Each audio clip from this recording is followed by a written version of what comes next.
There were cracks in the NDP Liberal alliance this week. Jagmeet Singh is increasingly critical of the Prime Minister and the government he leads, taking a different approach to carbon pricing, backing the failed Conservative motion to exempt all home heating fuel, and claiming responsibility for anti-replacement worker legislation that the Liberal government promised in the last election.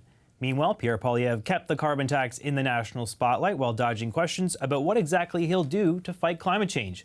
This week made for strange bedfellows, with competing claims about who is working with whom, leaving coalition as the dirty word once again.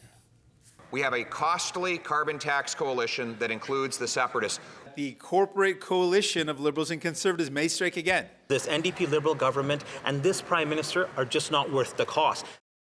We're going to check the pulse of federal politics this week. I'm joined by Greg MacEachern, former Liberal ministerial staffer and now with KAN Strategies, Melanie Richer, former Director of Communications for the New Democratic Party, and now a senior consultant with Ernst Chris Strategies, Fred DeLorey, former Conservative campaign manager and partner at North Star Public Affairs. Welcome back to you all. Thanks for joining us on this Friday evening. So let's start by dissecting all of this talk about a coalition. Greg, what do you make of it? Why are they so fixated on accusing everybody of being in a coalition with one another? I hope the more they use it, the more it becomes less, toxic or valuable or whatever you want to define it as. I think the audience for it might be, the partisans in your own party. The reality is there's been 13 elections in Canada's history that resulted in minorities. 5 of them have been since 2006. So we tend to look at minorities as if they're a bad thing, but Canadians are telling us more and more that this is what they want. Paul Martin had one, Stephen Harper had one, Justin Trudeau's, Right. They've had, there's been a few since 2006, since 2004, and I think, this reflects Canada's politics. And a true coalition, we can go through the definition, but nobody, nothing that we see right now, because you side with another party for a vote, that's not what a coalition is. There's no NDP members serving in cabinet, and last time I checked, there's no Conservatives serving in Justin's cabinet. So yeah, it's kind of silly, and I think it's very inside baseball. And there actually hasn't been a coalition government in this country in decades, right? Like generations. We've had, as you say, minority governments, but there hasn't actually been a formal coalition. It's not all that common, really, in the Westminster system of parliamentary democracy. Anyways, that's besides the point. Melanie, what do you think of all this talk about coalition? Yeah, I think it's the exact point that you just made. I think this is more for people's own partisans than it is for regular folks watching at home. Now, I do think that when you are talking to those partisans, I think they're looking to see different things, right? So for NDP voters, it's really important to distance yourself a little bit from the Liberals, but also work with the Liberals. It's kind of, you got to do both things. So when you're able to show that the reason that you need New Democrats is because you need to push Liberals to do more, and the ability to put Liberals and Conservatives together, I think helps doing that when you're showing those voters that no, don't vote for the Liberals because you're scared of the Conservatives next election. You actually need us to make sure that the Liberals do stuff. So I think that's where some of that language, to your point, comes in, but it's less for my parents who are watching at home. It's for folks who are really interested in that language. So you mean when you say it's for partisans, it's to what? Just rile them up or just get them, what do you mean it's I think it's a reminder. When I talk about NDP voters, it's a reminder that you need to vote for New Democrats. Otherwise, you're just going to get Liberals, and the Liberals often side with the Conservatives on certain stuff, right? So instead of just saying, you're signing together, the language of coalition of saying, well, look, we're going to take this word that's being used against us, and we're going to use it against the other team. Okay, Fred. I have to say, I feel a little bit like I'm in bizarro land right now because, yes, we have not had coalition governments in this country since the war, but right now, supply and confidence, in all intents and purposes, is a coalition. Fair enough. The NDP are keeping the Liberals in government. For the most part, they're getting something out of it. True, not cabinet seats, they're not at the decision-making table, but they've asked for certain policies to be implemented, and as a result, they're keeping the Liberals afloat. But we have seen this week where there are other parties that could keep the Liberals afloat, where they obviously worked with the Bloc Québécois on a motion, and they actually voted with the Conservatives on a motion, or the Conservatives voted with them.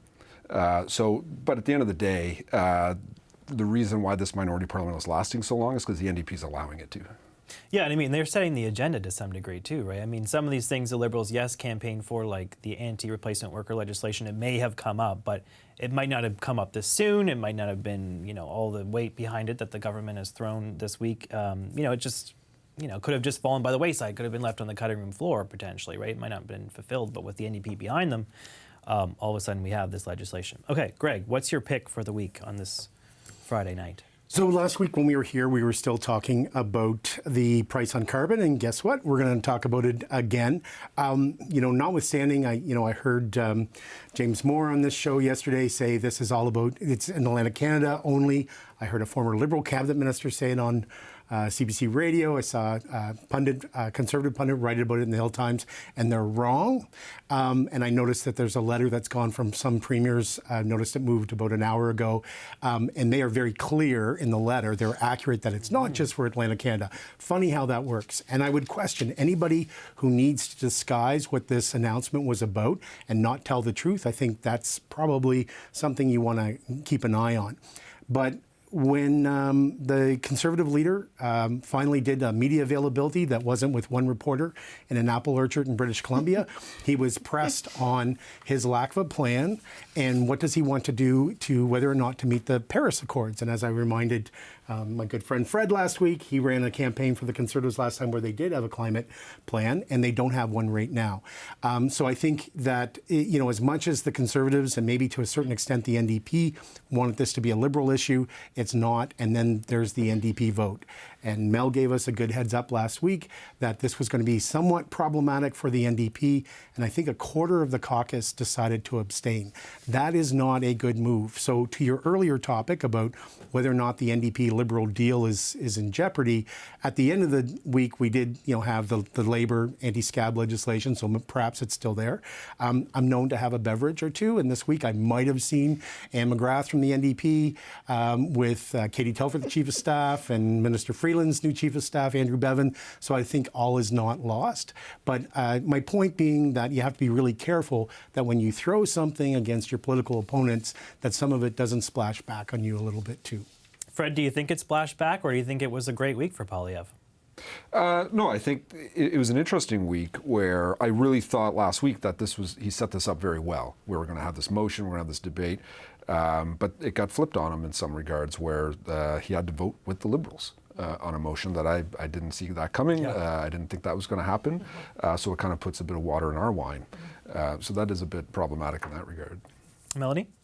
Yeah, I think that was the goal of what the NDP did this week, right? They wanted to show that, no, last week when we voted with the Conservatives, we were voting because we wanted to say we're standing up for people who are having a hard time making their bills. Whereas when it comes to actually fighting the climate crisis and taking on, the CEOs who have been making a lot of money off of more expensive gas, et cetera, we're the party who's actually going to take that fight and take it on and look at the Liberals and the Conservatives who aren't who are voting against us on this, right? So the argument that folks like to say, Liberal Tory, same old story when it came to taking on CEOs and corporations who are making money off of this affordability crisis, the Liberals and the Conservatives teamed up together.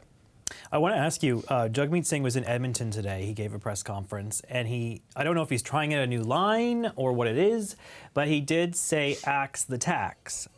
And, that's so familiar. That's not really his line. Did we not trademark that? No, yeah. I mean, it's not the most original line, Fred. I mean, it's not like he's, copying some great work of art. But it is known, he's known for using this one, right? I mean, and he's kind of trademarked it. That's his slogan. And then to hear Jagmeet Singh say it today, I was caught off guard. Like, what is that all about? Is he just also seeing the poll numbers and realizes that Poilievre is in the pole position right now? Like, what would be motivating that, do you think? That's a really good question that I'll have to ask some folks about. I missed that today, but funny enough, our group chat at work the other day was talking exactly about that line, axe the tax, and what it means for New Democrats, especially New Democrats in British Columbia. What I think is trying to be done here is, again, just more of the conversation around New Democrats understand how important affordability issues are to people and how some measures are affecting people more than they're affecting others, and that we need to take a look at what's happening to help people who are having a hard time making ends meet instead of making it harder for them. Okay, now give me your pick for the week. Yes, my pick for the week was the Anti-Scab legislation, so the replacement worker legislation. This is something, I think, in the last 8 years, the NDP has put forward something like 15 times. In 2016, the Liberals and the Conservatives teamed up to vote no, so it didn't go through. And this was one of the important planks in the supply and confidence agreement with the Liberals. So this is something that New Democrats with Labour have been fighting for a really long time.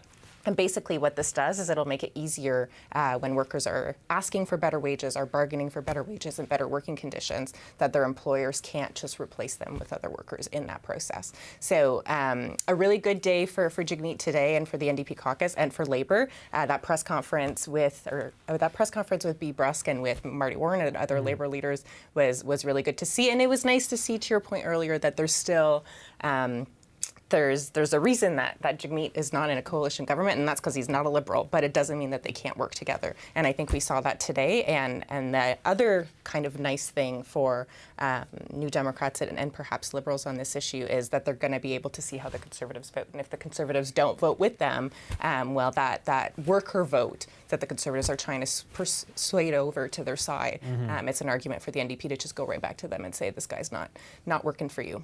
Greg?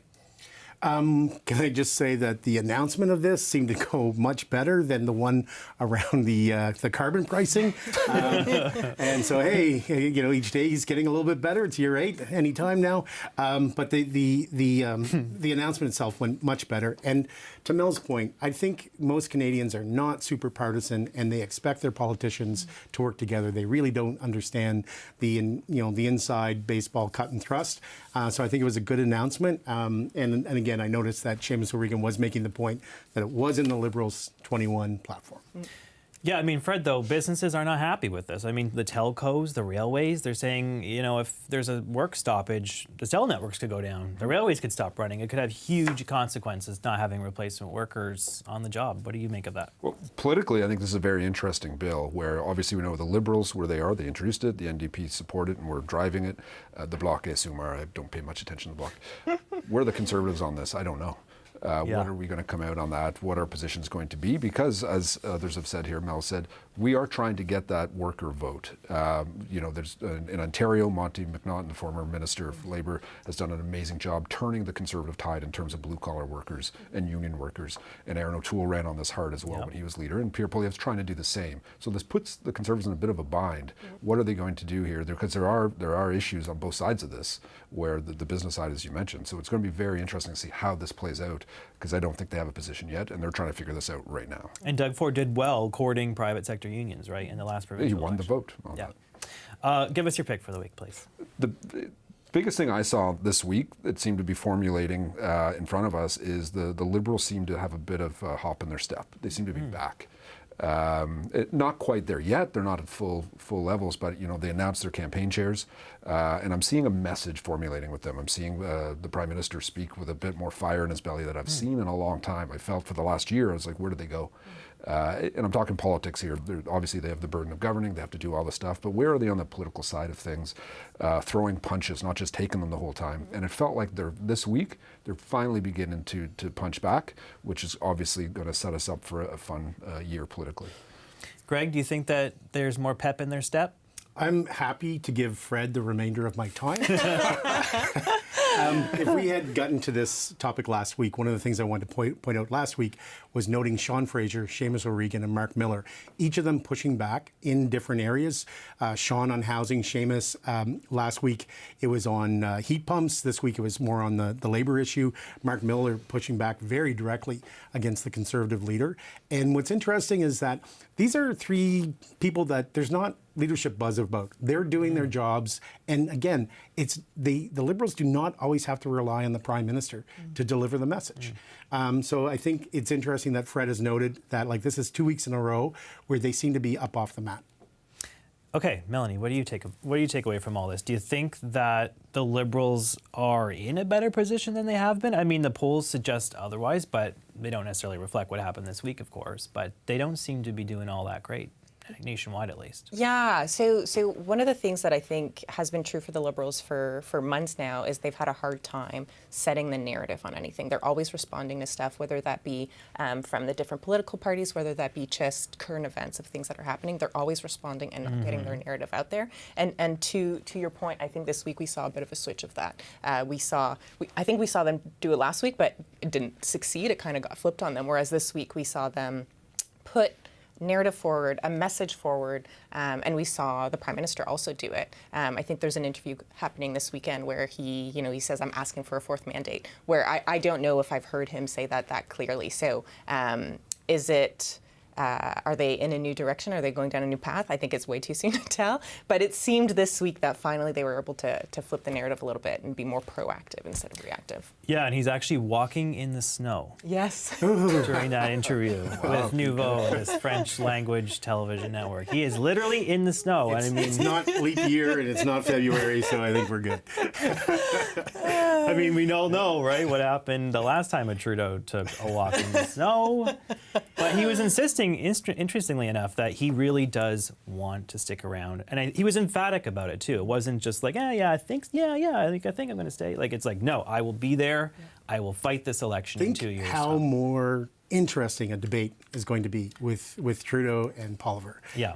The popcorn sales alone will go through the roof. You're right. Okay, with guys. fire in his belly, right, which he has not had for a while, it's back. Okay, I'm going to leave it there. Thank you so much to Greg MacEachern, Melanie Richer, and Fred DeLorey. Appreciate you guys joining us on a Friday night. Thank you so much.